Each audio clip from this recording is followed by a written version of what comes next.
this is an emergency episode of the Everyday Agile podcast, which I've been trying to do for weeks, that these two fucking Labradors haven't given me the time of day.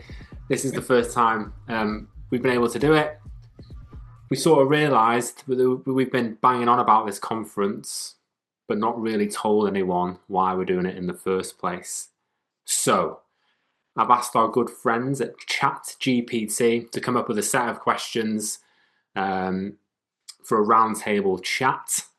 The idea is, if you two agree, I'll ask the question, we'll just go around the table so people have a better understanding of why we are putting ourselves through this. Happy with that? Awesome. Sounds good to me. This is going to be on video, so everyone just saw you. That's right. This is real. So, this is real. What is the core motivation behind organising this Agile conference? Matt Spruce, I'll go to you first. Okay. I think the core motivation for me is because I've never done anything like this before, and to have the opportunity to deliver a conference sort of our way, working with you two to pull together something which is different, which is edgy, which is relevant, which is current in a brilliant city. I think it's really exciting. The easy thing to do is to not organise a conference. The easy thing to do is to stay in my lane and just do my job and learn all the time in that. But I think sometimes you've just got to go outside of your comfort zone and have the opportunity, like I said before, to work with you two on pulling something together is really exciting. Cool. So the core motivation for me is that. All right. Matt Evans? Yeah, so one of the things that Matt mentioned there is definitely something that's important to me is delivering something with a difference. And that's no slight on anywhere else that I've been, because I've really enjoyed the conferences I've been to, and I'm going to a few more this year, and I will do in the future.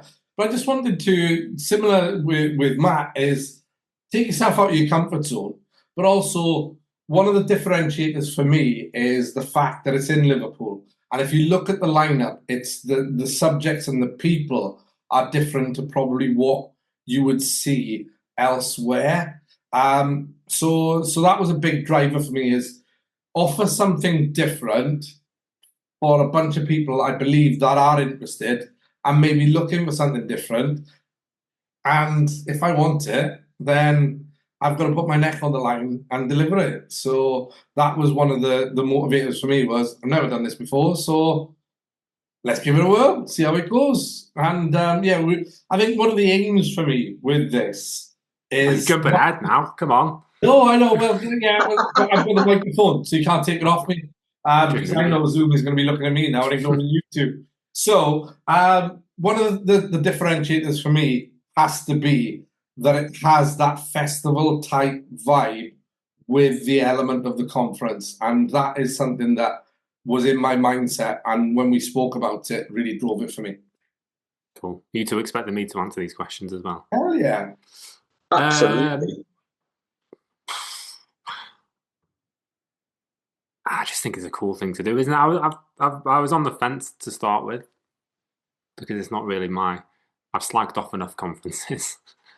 And I've abused enough of the toilets with my own marketing at other conferences. So the idea of me doing one seemed a bit off. But then I thought, well, I probably don't like the other ones because I didn't organise it, and I probably arrogantly think we can do a better job.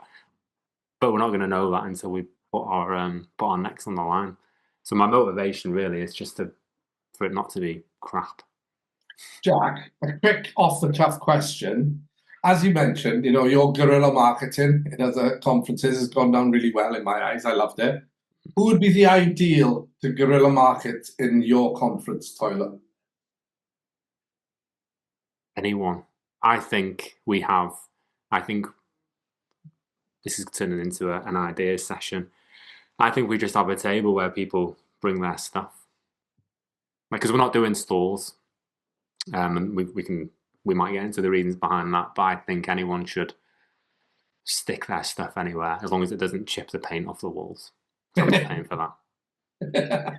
I think one of the other things is, as I say, it just to get this like straight out there, it's not about making money. It's not about making profit. It's not about thinking, oh, this is lining our pockets. And I know that's from a business sense is a car crash, but we said at the very beginning of this, we were happy to invest to a point of losing that money to make sure the thing happened. And I think that's key. If it is successful and when we sell all the tickets, anything that is left over, we've already said is going to go to a charity. And I think that just to focus our motivation on delivering a really cool, conference where people come together, good speakers, good people, good coffee, good merch in an amazing venue. And for people to go away from there talking about it, that's, for me, that's like tick success. So what problems or gaps in the Agile community are we hoping to address through this event? Okay. So I think from a gap, as I said, I don't know if it's such a gap, but we're finding out, testing by doing, is offering something a bit different. If you look at the people who are delivering sessions, I think one of them that I'm really excited about hearing from is Sanchez Clark. And the reason I think that is different, and I do think it's a gap, the Agile space has gone through a really tough time over the last few years for a number of reasons, but economically it's been tough, and a lot of people have been finding it hard to find work. Having the viewpoint from the recruiter who's both hearing from so many candidates and also in touch with his end customers and being able to bridge that gap, I think is massive. So I think that's one of them. The other one as well is hearing from the business side as opposed to here's the transformation that we've done and so forth. This is more about agility within the business and how businesses have gone through it. And you're going to hear that from Ewan and you're going to hear that from Acorn as well. So what's the guy's name from Acorn who's coming in? Tom Killen. Tom, yeah. So from Tom and from Ewan, you're going to hear a bit more from the business side about that business agility. So, we're not trying to plug frameworks. We're not trying to sell courses. We're not trying to, just rattle tin about stuff that you've already heard before. We're trying to come at it from a different point of view. And I think with those three bits, that's a real differentiator for me and hopefully plugging that gap for the difficulties within the industry. So Matt Spruce. I think, yeah. Or a combination of both. I was going to, do you want to answer that one or do you want me to? No, I'm happy. I'm happy to. For me, it's not so much as something it'll address. It's something like where you can take something away. And for me, having like some workshops where you can learn some stuff. And one of the things I'm quite passionate about is Lego Serious Play. And I think having the ability to have an introduction of how that can work properly. And not just a question of use Lego to do stuff, but use it in a constructive way to encourage conversation and create a space where people chat. I love the idea of that. But also, I'm keen to hear Ewan's story as well. From when we talk about agility and we talk about, whether that's in the Scrum Master space, in the product owner space, we talk about having like an entrepreneurial spirit, having that ability to deliver value and get customer feedback. And we talk about it a lot. Well, when we talk about his growth of his business, which started in his sort of garage to being now like globally recognized, and his organization was involved in like Paris Fashion Week and stuff, is huge. And I think listening to someone who's been through that and what he's learned along the way with feedback loops, with changing, with the risk, I think that's going to be fascinating. Also looking at the speakers who are talking about like AI, talking about how AI enhances agility. And I think that kind of approach, it's not going anywhere, and it's not a question of AI stealing our jobs, but talking about how we can enhance our jobs, enhance the role we do, and look at another skill set. That's the kind of stuff I'm really looking forward to, as well as it not being a standard corporate conference. It being a more relaxed, in a more historical location in the Titanic Museum, having live music from a local band, having that kind of approach so it is more chilled out and people can use that space and that comfortable space to network. That I think that's one of the things. Yeah, I guess that's what I'm looking forward to. Okay. Not sure entirely that answered the question, but no, it's good though. Who is the primary audience and what do we want them to gain from attending? I asked you that, Jack. Yeah, I knew that was coming. I think it's for people who just fancy something a bit different or want to give something a chance. Like, I do think we've worked really hard and we haven't always agreed on everything, which is why it's been so interesting. But I think the lineup that we've got, really, really proud of it. And I think it's allowed us to give some different voices a shot. So who's the primary audience? Just anyone who is a bit maybe frustrated or feels like they're a bit done with Agile, to be honest, to try and maybe re-energize them.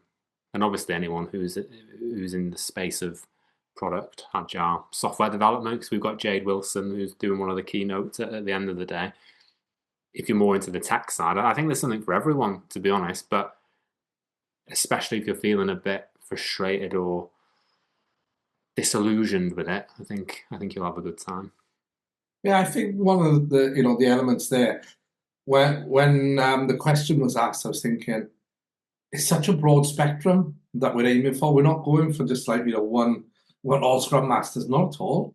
Don't get me wrong, very, very welcome. That'd be amazing. But at the same time, I think it appeals to so many people from a different point of view. I think the main thing we're looking for is people who might be a bit tired of run of the mill, and they don't want to just tick a box. So maybe those people who look at things alternatively, maybe those people who are looking, to make real impact in a unique way, and get some ideas and share a space with a bunch of people who are hopefully as energized and as passionate as you. And that doesn't come down to your role type. It comes down to you in your organization, your own, and whether that's your own business or you're working for someone else. But yeah, there's no kind of one target demographic as such. I think that's one of the beauties of it. I mean, tongue in cheek, it's called Not Another Agile Conference, and I think that is because it isn't stovepipe to Scrum Masters or product owners or Agile coaches or whatever.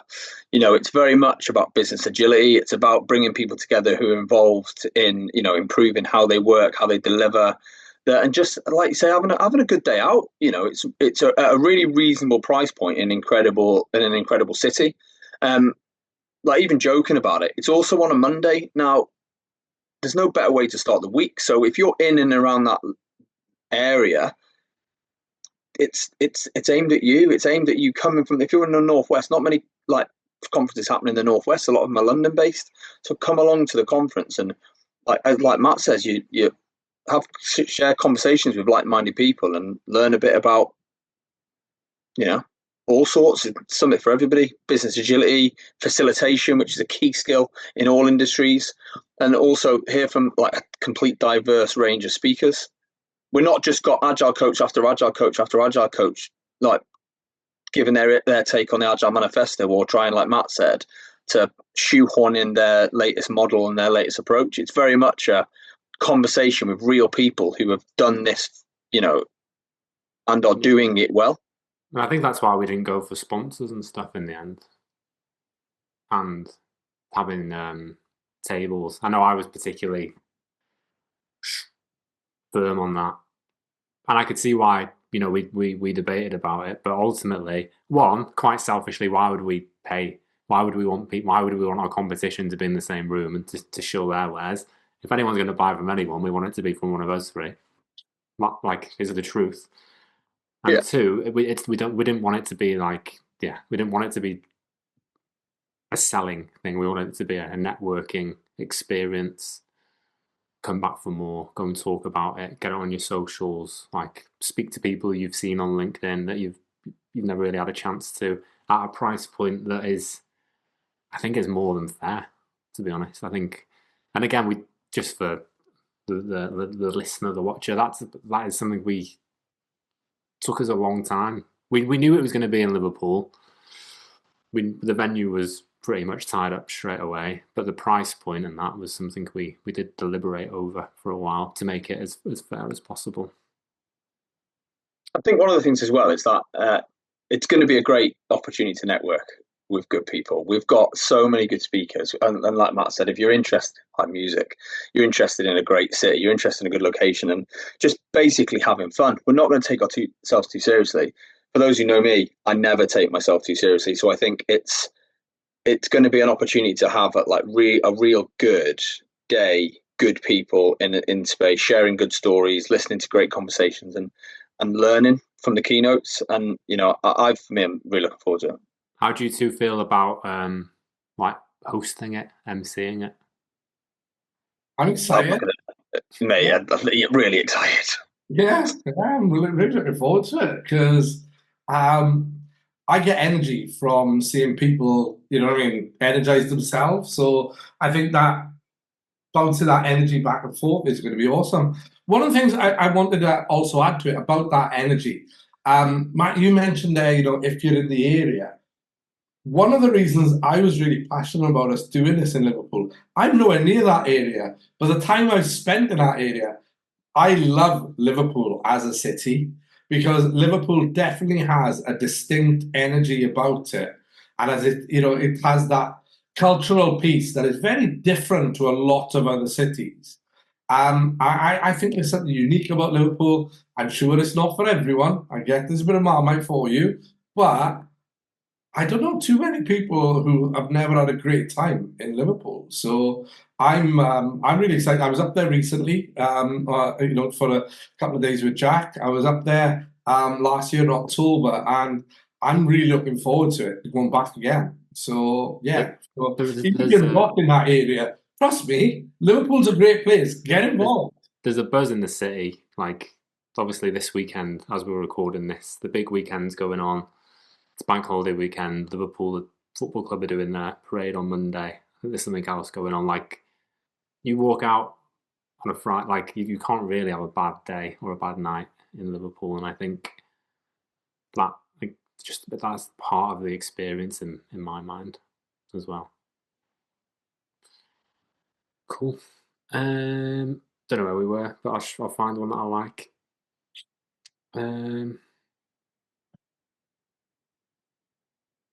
I don't know. Yeah, maybe we'll see how this goes. We might cut this bit out.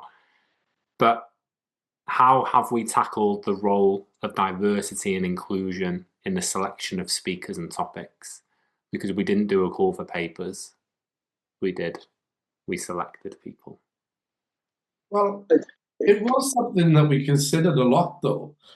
So whilst we didn't do a call for papers, we wanted to make sure it wasn't just the same old voices from a lot of the same old people, and that would have, don't get me wrong, you could have had diversity within that, but if you look across the piece, that is something that we were quite mindful of, and I think the result that you've got has definitely seen diversity across there, not just from a ethnicity point of view or anything like that, but also from the topics. Look at the topics that people are talking about. While there's a theme going across, they're very different. Like you say, you're going to hear from a recruiter, you're going to hear from an entrepreneur, you're going to hear from a tech lead, you're going to hear from a coach, you're going to hear from, there's different people with different perspectives coming there from very different backgrounds in life. So I think from the diversity piece that, it's definitely something we considered because we spoke about it, right? Let's be honest. The three of us got together on that and we spoke about that at length.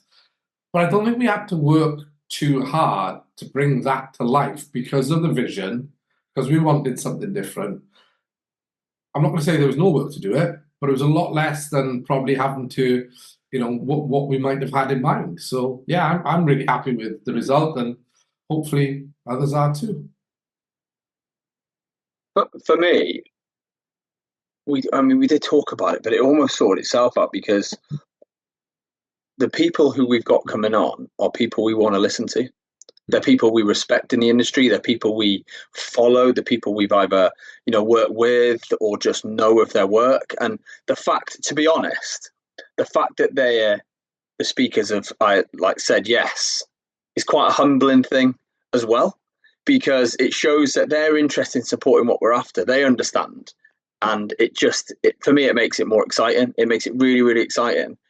It is important to have a diverse collection of people from different backgrounds and different areas. And I think we've managed to get that, as well as that diversity between keynote speaking versus workshop versus other activities. We're going to do a live podcast. People have the opportunity to be on a really credible podcast live, and even doing a live podcast in the day is a cool thing. Do you know what I mean? It's a cool thing you don't see everywhere because there's risk involved, because how is it going to be? Is it going to be successful?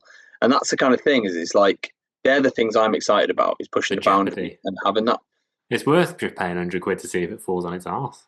100%, like 100%. 100%. I'll go on. So, yeah. So, don't want to drag this on for too long. I suppose there's two questions or two topics left.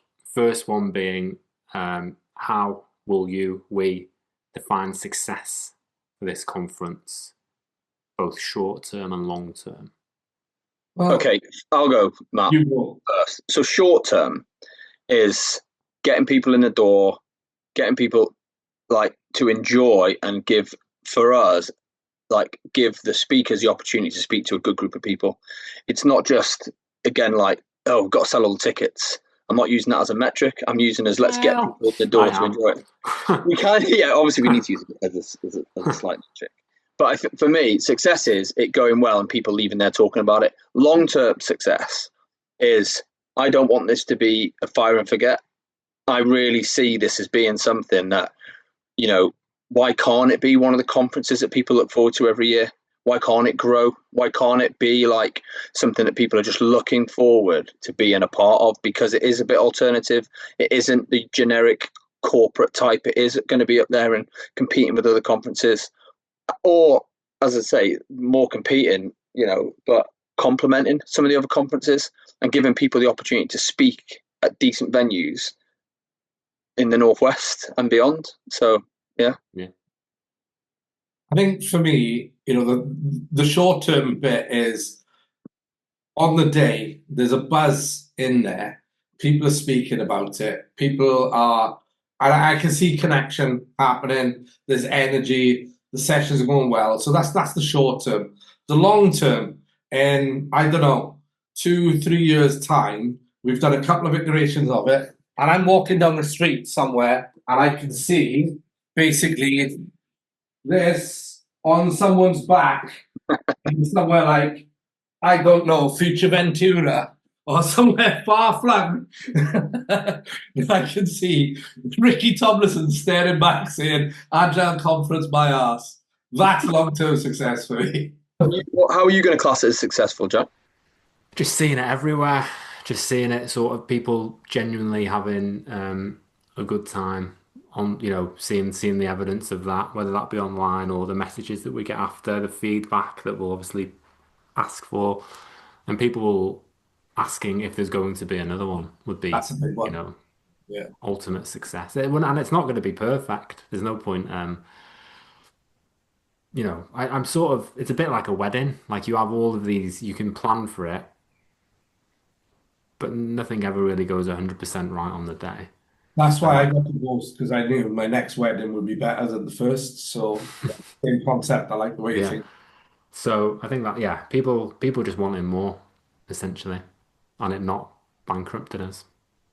That would be a success. Well, I think, and also, just a caveat, most importantly, I think, for it not to be shit. Yeah, that's you know what I mean? Just for it not to be shit, just for it to be, you know what I mean? It's people are going to leave there smiling, and that, for me, that would be enough. Yeah. Another real measure of success for me would be, I know Jack has made a few tongue-in-cheek remarks about, not bankrupted and so forth. But on the flip side, if it did make money and we were able to give money to, a charity that was, a decent amount, because even if we sold out, there wouldn't be a huge life-changing amount of money coming out of this, let's face it. But at the same time, even if we have £1 of profit, that is going to charity. So the fact that, it's break even and then anything else is going there, that is it. So for me, that would be a huge marker of success if we are handing a check over or doing a bank transfer, whatever it is. That is something I would love to see. Yeah, and they are tongue-in-cheek comments Yes. because I can't. It's a struggle to take much seriously, but yeah, it's at a fair price, and anything we do make will be going to at least one place that we can do some good work with. Um, let's finish on like a 20 to 25-second pitch of why people should come, and then we'll wrap this up, shall we? Matthew? I am happy to go Go on, first. 'cause I can't. I need to think. So go on, you go first. So basically, please get a ticket to the Not Another Agile conference. It is going to be the best way possible to start a miserable week in October. It's going to be great people at a great venue listening to incredible speakers who have got a diverse range of experience, working in and then doing some collaborative workshops. There's going to be live music, good coffee, and great merch. Just come. What's this merch you talking about as well? Because I don't know. Like, what have you got? Give us a hint. Define this merch. Because I know It's the the budget, finest so you're gonna have to merch. work some miracles with that. It's the finest merch that ticket sales can buy. That's all I'll say. No Oh, plastic shit. okay. No, yeah, it will be stuff that you will love. That's another measure of success. Does it stay on your desk and stay useful, or do you put it in a drawer and when you move in house in 4 years' time, you think, God, I forgot to throw that out? If it passes that test, that's another mark of success. Yeah. All right. Yeah. I mean, it's in a fantastic city with a genuine buzz. I'm not a local, as in I live near Liverpool, but I'll never claim to be a Scouser. But like the city is great. Like I forget living so close that it is a tourist city. Like you've got the history of the Beatles, got the Albert Dock. It's on a Monday, so if you wanted to have a cheeky night away on a Sunday, hotels are looking pretty cheap at the moment. Nice ones as well. I think from a the actual conference point of view, the speakers are going to be great. And that's one of the reasons why we didn't do a call for papers because we knew the type of people that we wanted. We knew relatively soon how who we wanted and what they were going to bring to the table. You know, jokes aside, doing the live pod will be. I'll make sure like I'm determined to make it good. I don't know the format just yet, but I've got something in mind that'll just add a bit of polish to the overall day. There's technical, there's product, there's recruiters, there's Lego Serious Play facilitator. Matt Evans is doing his Working Genius workshop.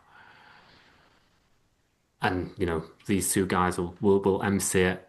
I'll be there making tea in the background. But I just think it's just going to be a nice day with decent people. I can't really say much more than that, really. Mr. Evans, do you want to close us out? Yeah. Yeah, so I think a lot of it has been said, but for me, the big thing about this is if you enjoy the networking piece and you enjoy spending time with good people, and you like to, go away, get new ideas, get energized from that, but you're looking for something a little bit different, this could be it. And we've mentioned the price point a bit. I think from a gamble point of view, for £120 for a ticket, where you're going to be entertained all day, there is definitely a different offering on board. And the energy of Liverpool, I think it's a no-brainer. I've mentioned my passion for the city. I absolutely love that. But my passion for the topics that are getting covered, I would imagine this is going to resonate with others as well. And understanding that marketplace that a lot of us operate within and having that insight is something that a lot of us will not have had and heard from the other side of it. A lot of us will have backed out recruiters and, oh, I've applied and I've never heard back. Hear from why, understand it rather than moan. And then the other elements, like I said, hearing from you, I want to hear that resilience bit. I want to know, how do I take that and try and, we talk about that entrepreneurial mindset. how does that entrepreneurial mindset work? Where are the similarities? I can take it. So for that price point, I'm hanging around with you two all day. I can't see the reason why you wouldn't. I'm only coming for the afternoon. I'm only coming. But If it's like a wedding, I'm coming for the night do. yeah, Just a quick one we haven't mentioned, by the way. We keep talking about the price point. I think you're about to say the same thing that I am, maybe. But if you don't, I've got one thing to say about it. We're providing food. Okay. We're Yeah. providing food. It's not just Yeah. good coffee. We're providing food. The one thing I don't want anyone to think we're saying £120 isn't a lot of money. We're not. It is a lot of money, and times are hard. And for some people, I think we all totally get that. We're just talking about it in comparison to £300 for a day. We're just looking at it comparatively. So we know £120, well, £100 plus VAT is a lot. But, we're just talking about it comparatively. I wouldn't want anyone to think we're being dismissive because then there's the travel on top of it. But genuinely, some people have asked me for hotel recommendations over the past week, and they're not looking too bad. So the earlier you get this stuff in, the better. And I'll put some links to some hotels in the comments in the description because I'll shift this out as soon as possible. But yeah, it's just to nip that in the bud before anyone goes, oh, it is quite a lot still. I think if you're debating whether to come to the conference, you should come just out of sheer curiosity because we've never done this before. And this is an opportunity to be a part of something special. Yeah. It's three white middle-aged blokes organising something. What could go wrong? And we've all got good hair. Wow, you've got a good hairline, mate. On top of that, like you say, it's the first time we've done this. If it goes wrong, at least you've got a front row seat to be able to say, I was there when those three plonkers fucked right up. Yeah. Get involved. Yeah. Right, boys. I think we're done. I was going to ask one more question if I Oh, can. go on. Oh. What's the one, is there one thing that you're the most excited about yourself personally? What are you most excited about?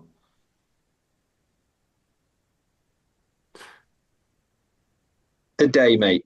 I'm a big fan of events. I'm a big fan of running, going to these events and the activity. I'm not an Olympic runner. I love the event, the activity, being around people, the hustle and bustle of it, the firefighting, the problem solving to make it good and to meet the needs of the people going. That's the bit I'm excited about.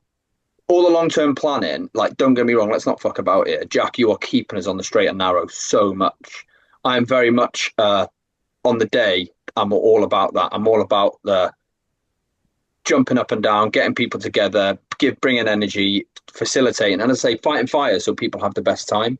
And that's what I'm looking forward to most. I'm looking forward to following this through from the start, which was an idea between three mates to be in potentially a conference that's going to be on people's, calendars every year. That's exciting. And for me, it's that buzz, the anxiety, the nervousness of facilitating it on the day. That's exciting. So that's what I'm looking for. I think as much as showing off the local area or local-ish area, I think either in the morning or the evening of, sitting in the lobby, not like a weirdo, but we'll probably meet up the night before and just seeing people checking in, coming to have probably the morning of, because not everyone will stay in the same hotel, but seeing people trickle in the morning of, giving out their little lanyards or whatever and ticking people's names off and realizing that people have made the effort to come. I think that will be quite humbling because it's all a bit. It's just names on Stripe at the moment, and I'm like every time I message you to every time someone buys a ticket, which is great, but it doesn't feel until we see it. Yeah. To be fair, I haven't been to the venue yet, and I think once I go and visit the venue, I think that will become a bit more real as well. It's exciting. Yeah, go on, Matt. Finish us off. One thing I've tended to love with different conferences, different events that I've been to. As much as I love the actual sessions, it's the in-between conversations and the lunch conversations. And when I think about Jack, how I got to meet you was, we'd been connected on LinkedIn, we'd spoken on the phone, but meeting you for the first time was in Scotland. Yeah. And you know what I mean? Again, it was in between sessions, sitting down there, and that's when I get to meet some awesome folk. And a lot of the kind of real learning bits and so forth come from those bits. So while the sessions are brilliant, I love them, and you can learn something, directly from there. There's key messages to take away. Those unscripted, unplanned bits and so forth. And maybe it's a drink in the evening, maybe it's meeting someone in the hotel the night before. But those unplanned bits, that's the bit I get a real buzz from. So Yeah. I'm very excited for that. And we'll probably have a little unofficial social the night before. All right. The night before. Yeah. I mean, that's a recipe for disaster. A little social the night before, maybe the night after. So I mean, we still have to facilitate the day. Do you know what I mean? Yeah, you two rocking do. up out of Matthew Street. I'm all right. You two are doing the legwork. That's another sign of success. If I see a bunch of people in orange hoodies going down Matthew Street on Monday night. Yeah, true. Genuine, it's exciting. Yeah. I'll put the link to everything, hotels, ticket page in the description. If you like this video, there'll be a video hovering around somewhere with much more interesting people than us. But yeah, thanks for watching, folks. Hopefully see some of you in October. Definitely see all of you in October.